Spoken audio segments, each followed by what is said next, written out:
I'll introduce myself too. I'm Jesse Gordon, the chair of the Randolph Dems. Kathy is the chair of the Braintree Dems, and we have Kathy Connolly from the Holbrook Dems too. So to hear about what is the Registrar of Probate, and to hear your platforms. So thank you for joining us. And Kathy, you want me to continue, or I see you still walking around? So I believe our agenda is a 5-minute opening statement from each. I'll have to look up the order. I think it's alphabetical, which means Ms. Brierley would be first, and then Ms. Hubley and Mr. Walsh. And Kathy, you want to say hello? I think you're stabilized. Yes, so I'm Kathy Tuffy, Braintree Democratic Town Committee Chair. Yes, we have 3 candidates that could join us, and Colleen Brierley, please introduce yourself and make an opening statement.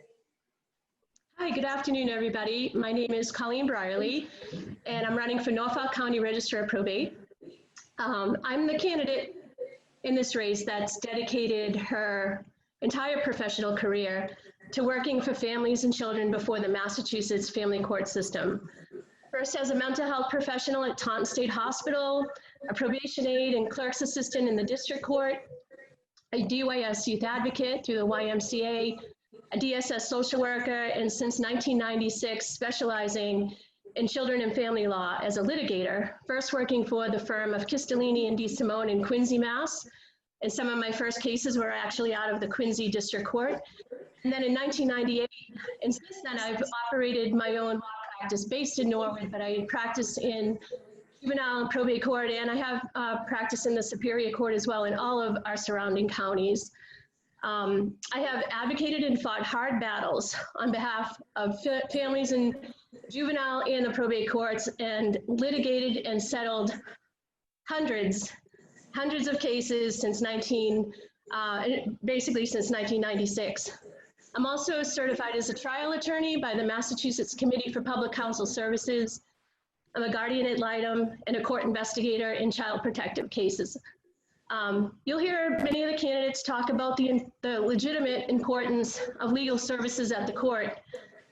And I'm a candidate who has actually provided lots of legal service to pro bono and indigent litigants.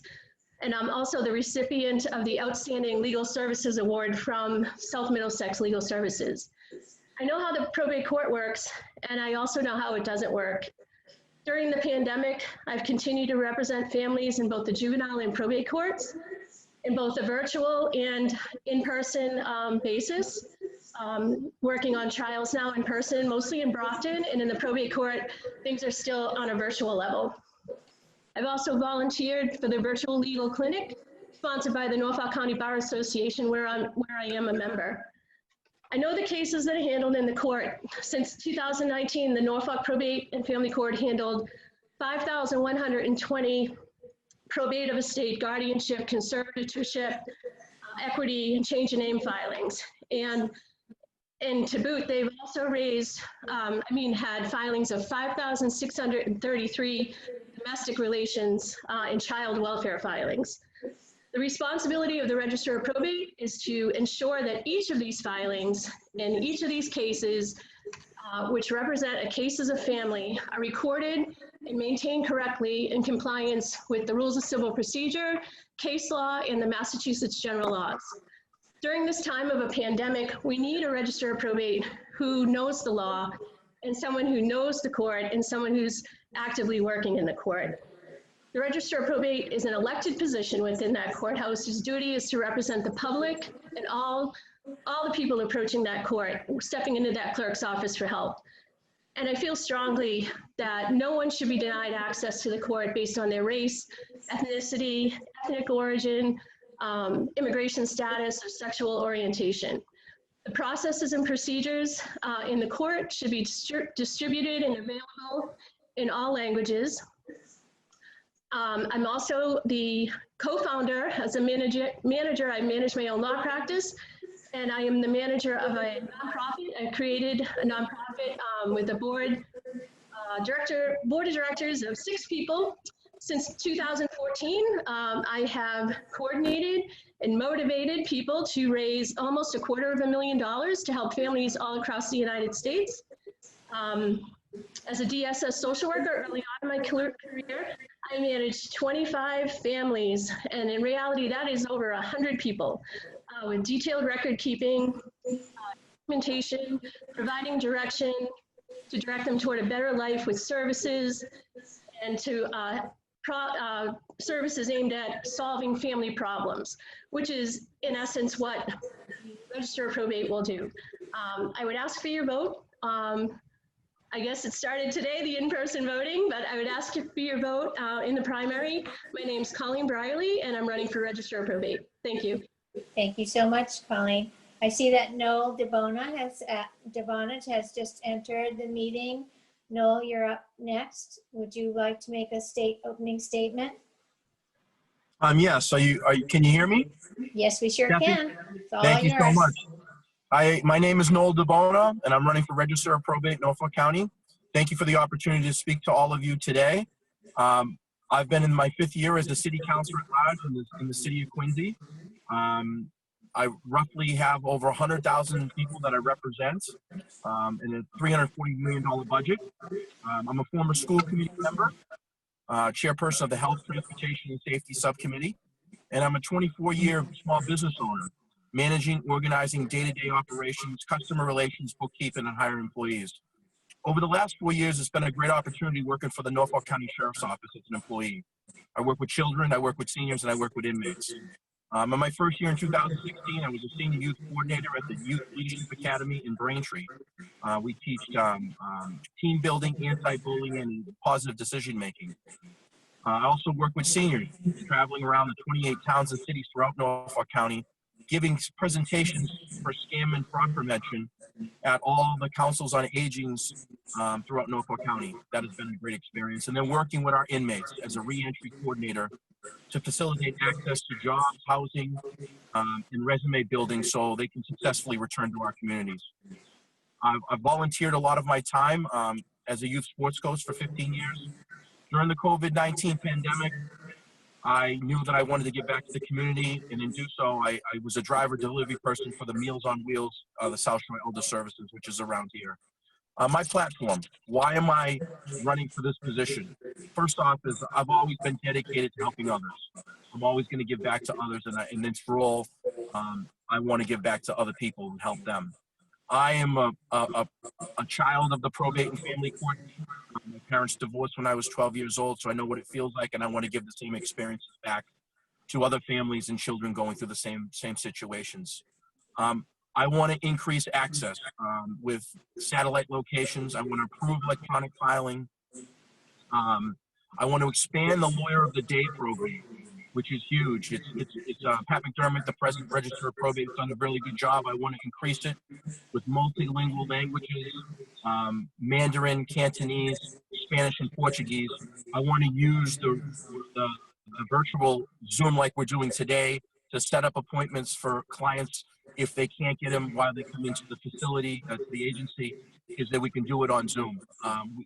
This has opened up a new avenue for everyone, the Zoom, the virtual, and I want to take it to another level. I also want to protect our seniors. I want to take all the programs I learned from the Norfolk County Sheriff's Office and take it and put it into the Register of Probate position by traveling around to the 28 towns and cities and, teaching our seniors and other collaborative programming to develop partnerships with nonprofit organizations for children and also including those with special needs, but also doing these presentations for scams and fraud prevention for our wills and assets.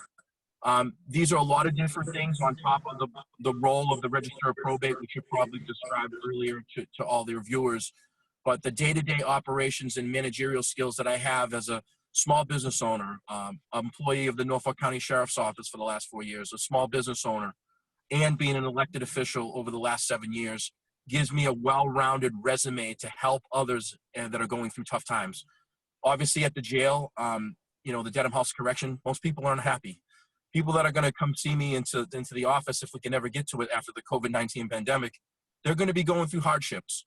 I've been working with and helping and facilitating to help people and navigate them to the right areas. I know my leadership roles as, doing a good job with the staff, the 24 to 26 the staff, to help them navigate this whole COVID-19 pandemic and make their jobs a little easier and work together.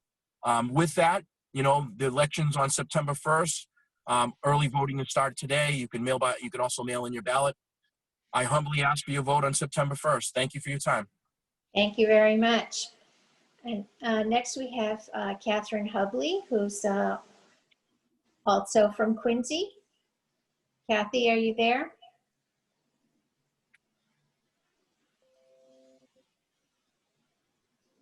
I think you're muted, Ms. Hubley. Can't hear you, Ms. Hubley.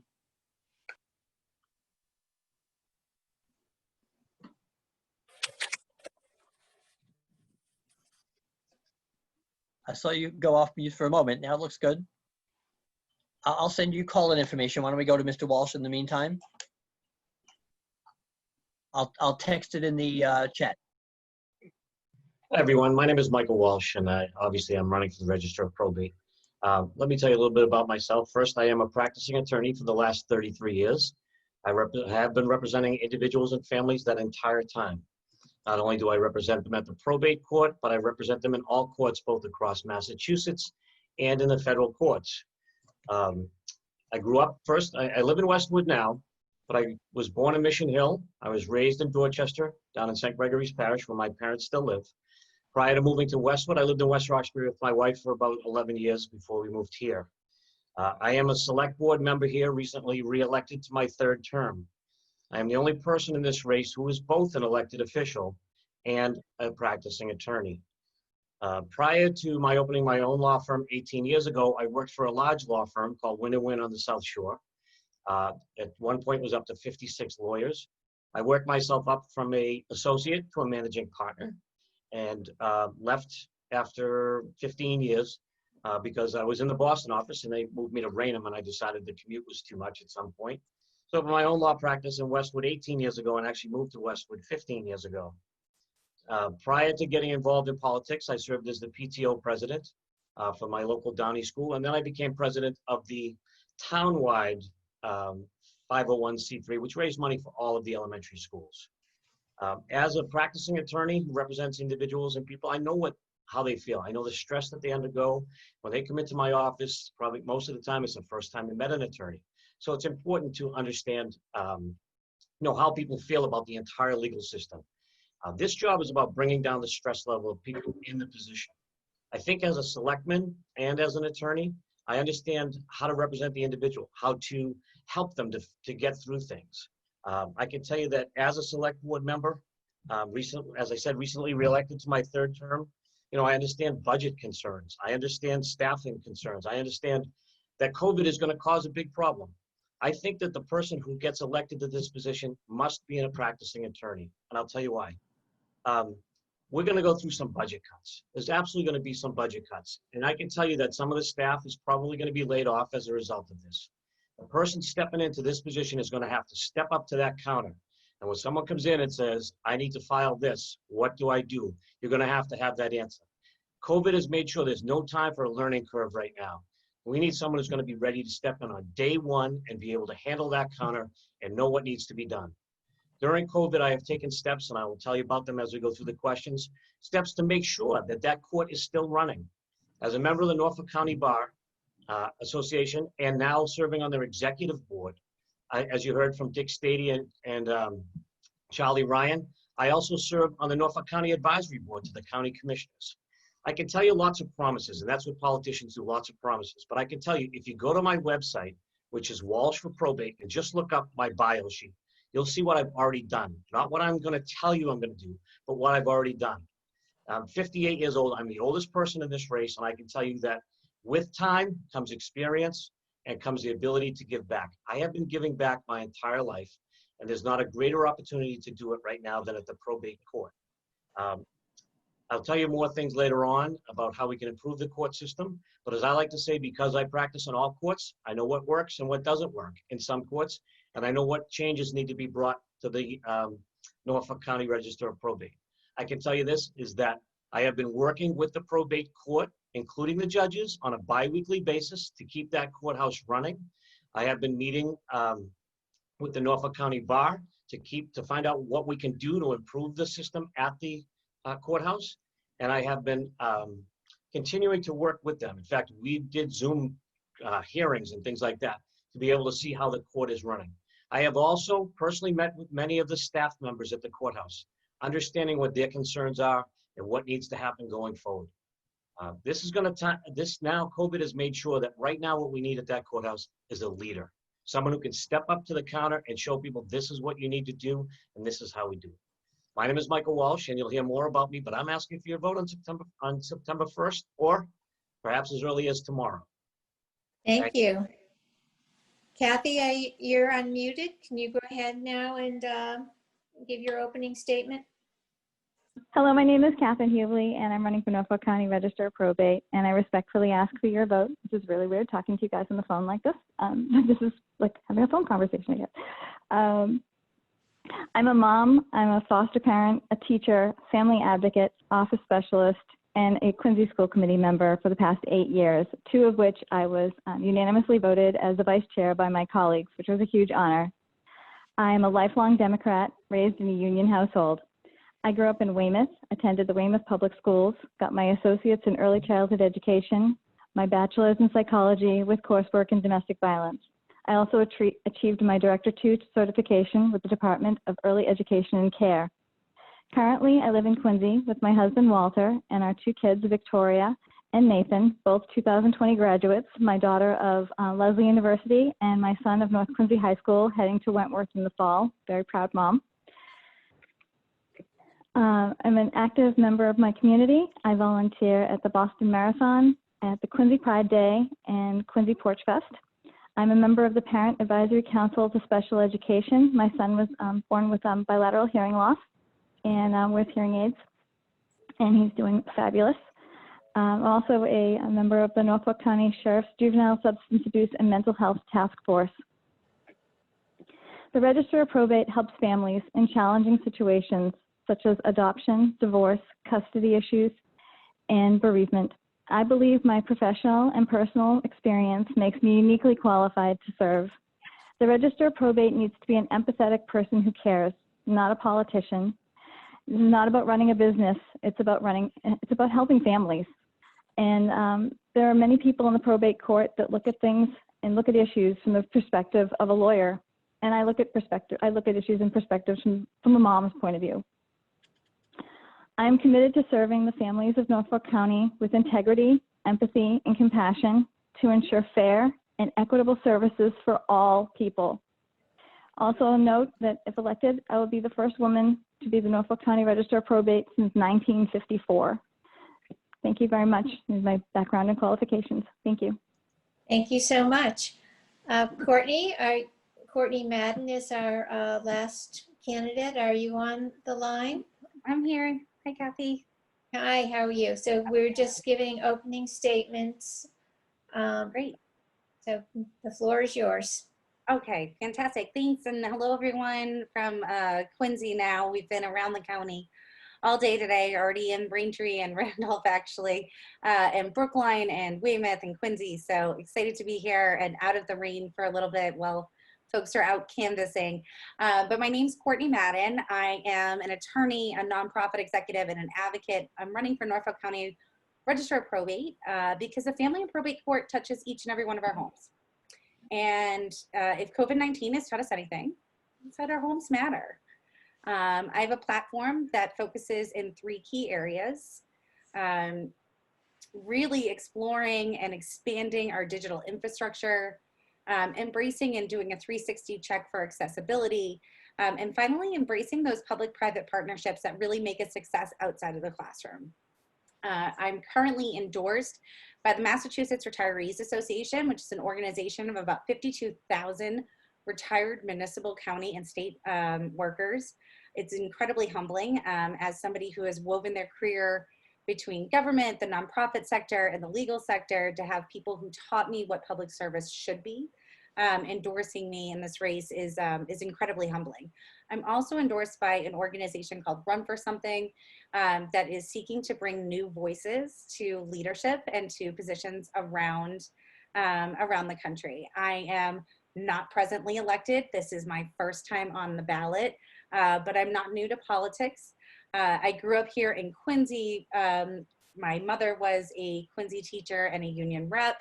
My father worked as an attorney, as a DA, and then doing workforce development for the state before retiring. Both of them are enjoying their retirement now, but taught me a lot of values about what it means to serve your community. And it didn't just stem from them.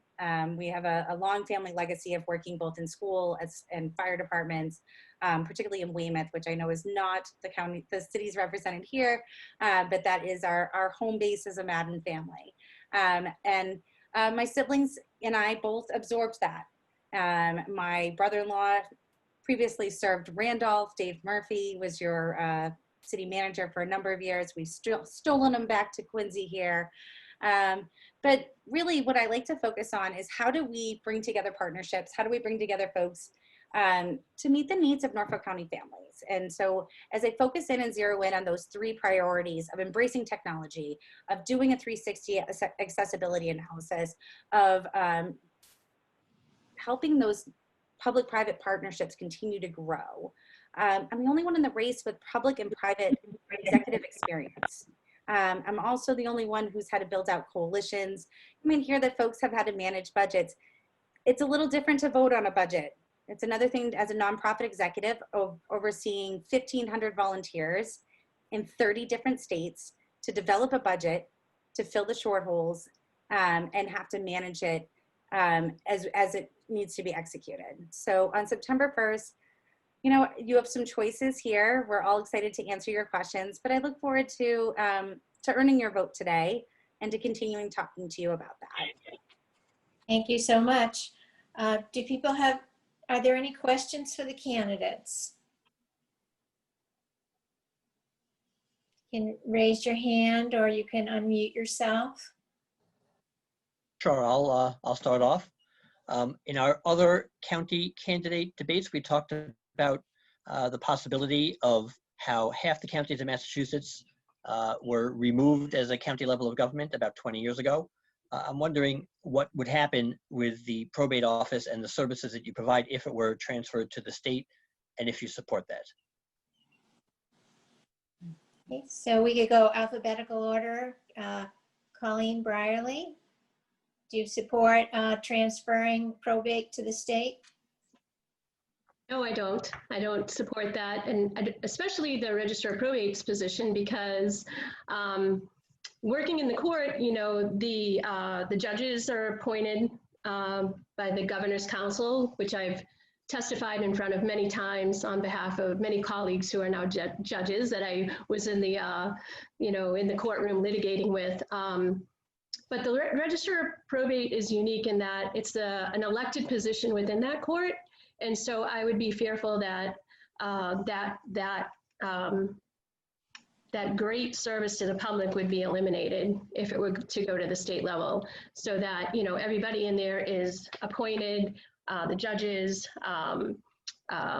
you know, the probation officers there's a process by which they're hired by judges and their higher ups. And so the Register of Probate is unique in that it directly serves the people of Norfolk County.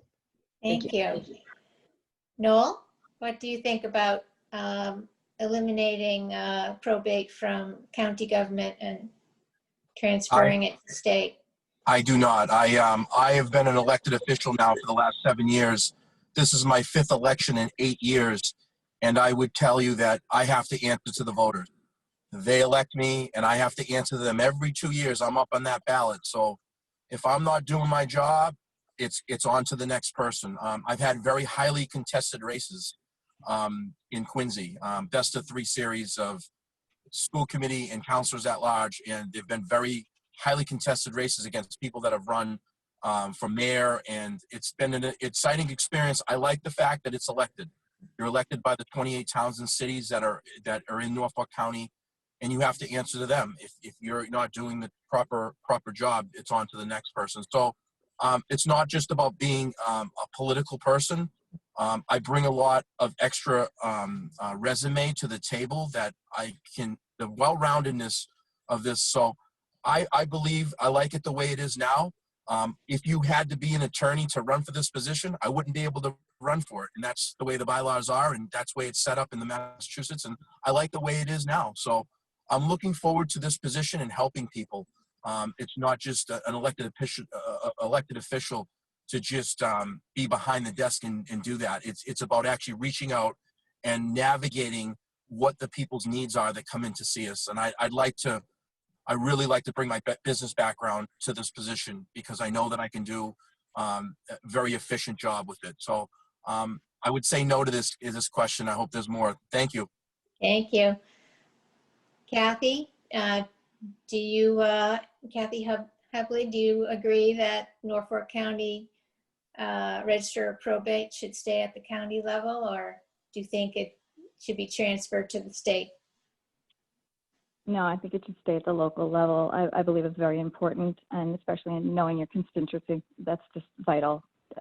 Those are people that you serve, and you should know them, and that's very important. Thank you. Courtney, do you have anything to add? Sure.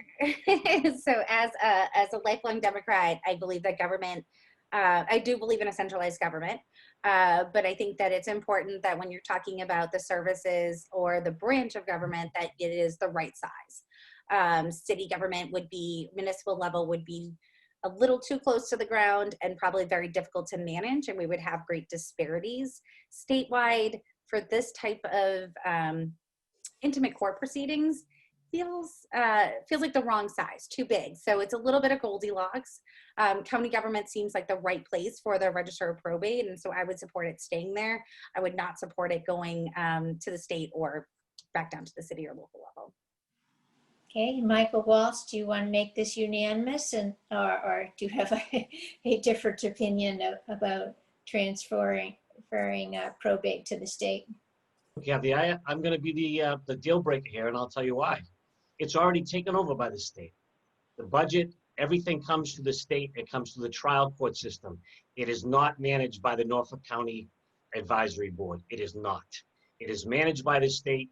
You have to go into the trial court in downtown Boston with all the other registrars from all the different other 14 counties and talk about your budget and your plan for the future.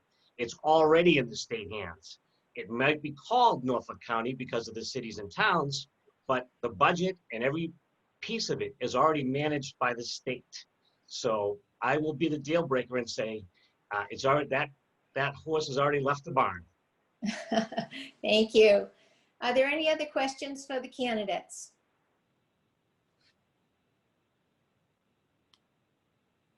I know that several of you have mentioned making it easier to navigate the probate system. And people are encountering probate when at times that are very stressful for them, divorce, death. You hear about, people hear about, my age hear about, well, you should put your things in a trust because it won't have to go through probate. I really don't have any idea what that means, but how, could you just say in like 1 minute what your priority would be about making this probate system easy for a regular everyday person who has a question to, or needs to have something done to navigate? So Michael, since you're already up on the screen, why don't you go first? Thank you. So, you know, COVID has taught us several things. So long before COVID even hit, I was already talking about satellite courtrooms, everyone not having to go to Canton, Massachusetts, and to be able to do things in other areas across the entire county. For example, like Plainville just built a giant public safety building that has a giant room inside that you could use one day a month or once every 2 months. Right now, COVID is forcing the court system to change. It has been the dinosaur, if you will, especially the probate court, in getting around to technology. So it's forced technology to now be in the forefront going forward. The number one thing that we'll have to do is figure out, one, before COVID ends and before there's a solution, is how to keep everyone safe. Right now, the staff at the courthouse has been split into two, for most people that don't know that. One staff comes in one day, another staff comes in the other day. They're hoping that by September 1st, they can bring them all back together again. But they are doing that in case there is an infection in the courthouse. That only half the staff would then be able to work. The other half is working remotely when they're not in the courthouse. So there's a whole bunch of things that are going on right now that no one has any idea is happening behind the scenes. And you would only know that if you're connected to the court system. I have been connected to the court system for 33 years. I have the endorsement all, I won't say all because Pat McDermott was a past president of the Norfolk County Bar.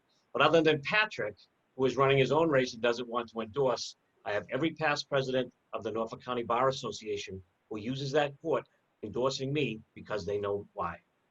Okay, thank you.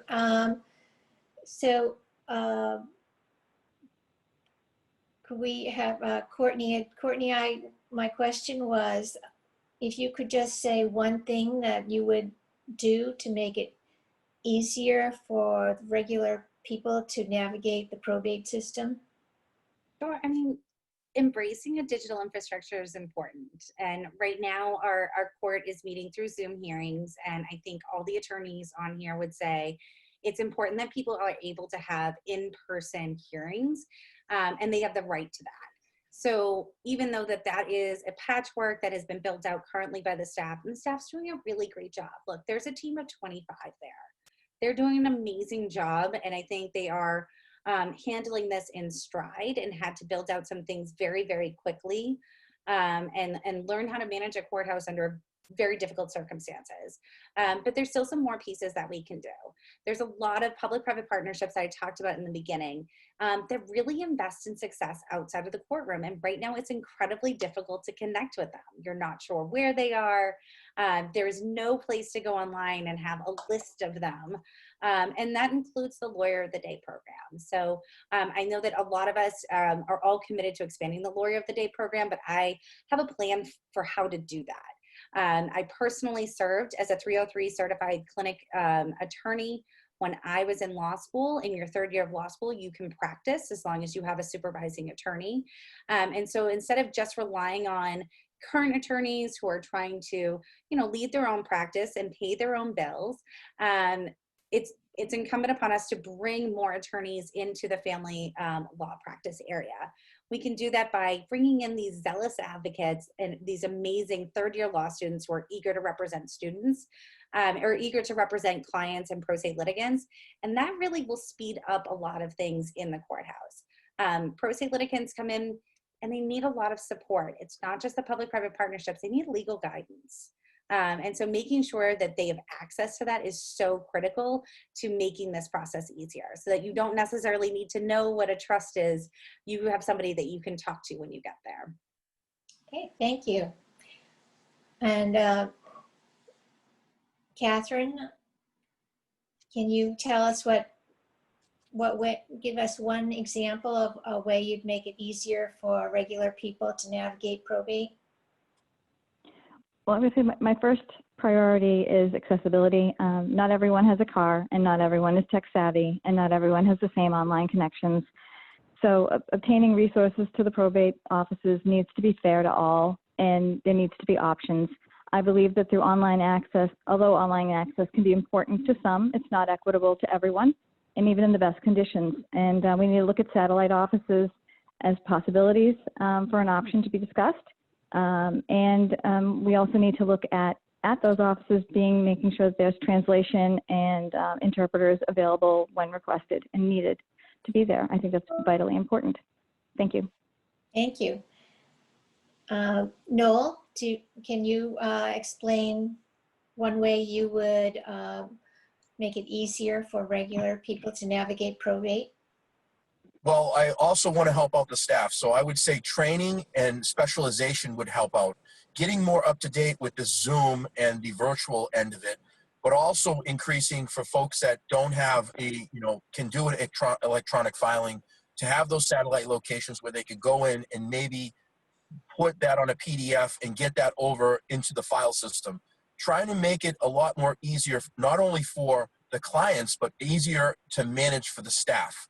If we become a more efficient group, a more efficient agency that can get the information to the folks that are coming in or remotely doing it or electronic filing doing it, we can make a collaborative effort to make everything a lot easier and well-rounded to manage every day. We're going to go through some changes, obviously, with the COVID-19 pandemic, and I believe that I can bring that new, innovative, up-to-date training and specialization, as well as expanding it for the folks that need to get these services. Thank you. Thank you. And Colleen, would you answer that same question? What's one way you would make it easier to navigate the probate system for regular people? So when you ask that question, what I think of is a family who's has a family member who's suffering from mental illness, a parent, and they're, say you're a grandmother, you see your child suffering with mental illness, the opioid crisis, and DCF is looming. Maybe there's been a 51A child abuse report filed, and the grandparents approach the court needing a guardianship. So that's a regular everyday person, and that has nothing to do with virtual courtroom or anything like that. It's walking into the court needing emergency and urgent help for your family. And so there's a twofold approach to that, in that we need to have all of that paperwork ready to go in all languages. So there's many documents to file a guardianship, for example.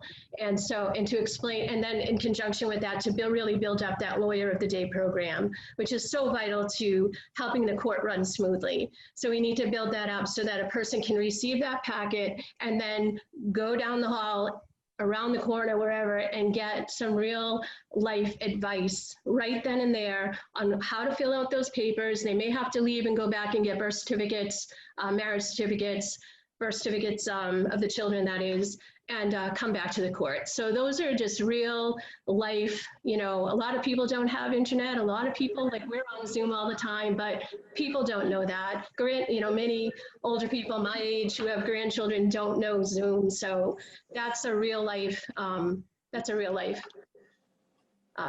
solver I would have. Thank you. Yeah.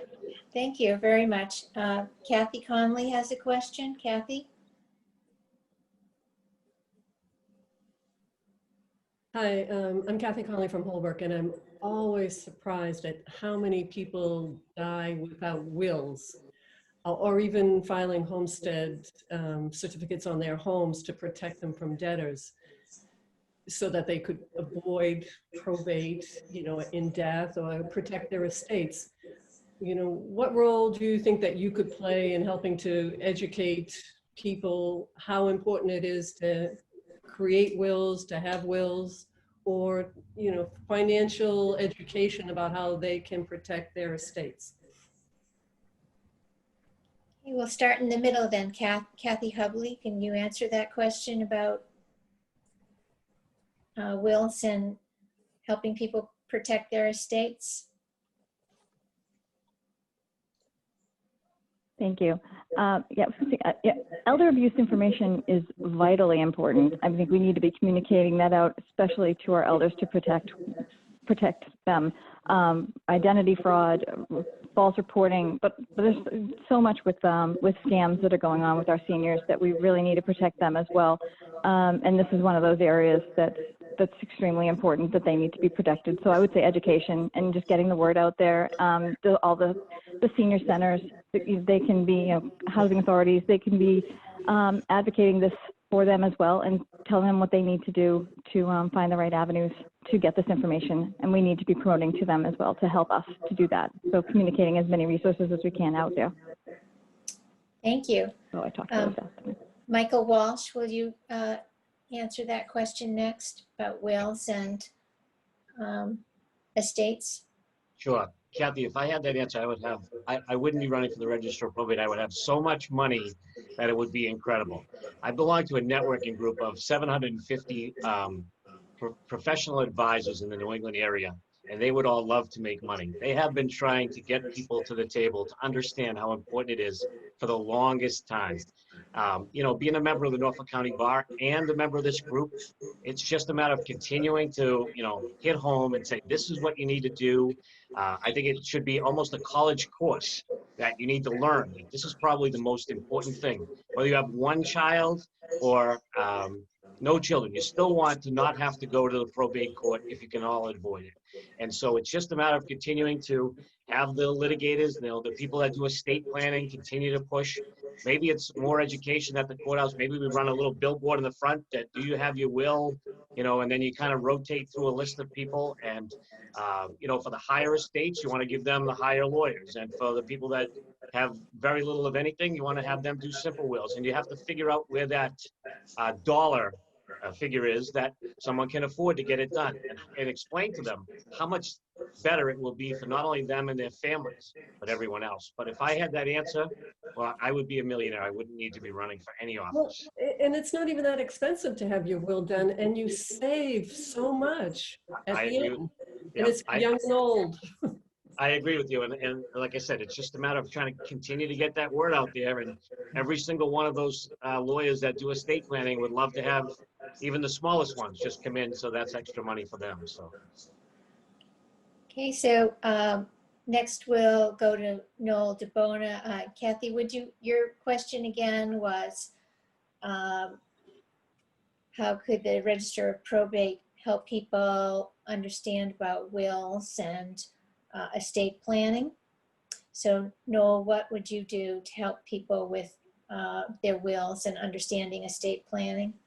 I talked a little bit about this with my experience at the Norfolk County Sheriff's Office, traveling around the Norfolk County 28 towns and cities and educating our seniors with scam and fraud prevention. It'll be the very similar programs that I want to bring as the next Register of Probate, with going and doing a proactive approach and outreach at the senior housing, at the councils on agings, where I would give presentations and give them information and educate on how to protect themselves with the wills. Take it a step further is also partnering with other nonprofit organizations and helping with navigating, getting the proper educational system in place for our anybody that's looking for these wills. So I've already brought this kind of as a platform that I want to do, and I want to continue to do these programs that I've learned as a city councilor at large and as a Norfolk County Sheriff's Office senior community service outreach person. Thank you. Thank you. Courtney, can you give us your view on this? Yeah, absolutely, Kathy. It's a great question, and our minds often go to seniors, and seniors certainly need our support because they're the targets of a lot of scams. There's a number of financial literacy programs that are already happening in terms of the financial aspects, but in terms of getting your will ready, AARP has an awesome checklist. I've been a partner with AARP in my day job, actually, working to get more millennials to get their wills in place and start planning for their retirement. They do a lot of work around preparing for that. And some of the things that have happened recently that I think boost the work that they're doing is the legislature just this past May passed the remote notarization bill. So folks don't even need to go down to a bank or their attorney to get it notarized, and they can have that peace of mind. I will say that there's another area that really concerns me. Throughout this campaign, I've been talking to fire departments all over the county, and you would be amazed how many of our first responders actually don't have, as part of their union's work, putting in place a will. And as first responders, it's not exciting to think about that, but it is a part of their job, and it's why we respect them so much, that they run towards danger. And so I'd love to work actually with the 28 cities and towns, and particularly the police department and the fire departments in our communities, and make sure that all of our first responders have their wills established. And it's something as simple as, whether having AARP come in or other attorneys come in and doing a day at the courthouse and calling it First Responder Day every month, and having an opportunity for our members of the fire department and police department come in and just have their will taken care of and sit down for 20, 15 minutes with somebody. But it's really thinking outside of the box of not just our seniors needing those, because we do have a lot of unanticipated deaths, but thinking about all of the members of our community who need access to that type of planning.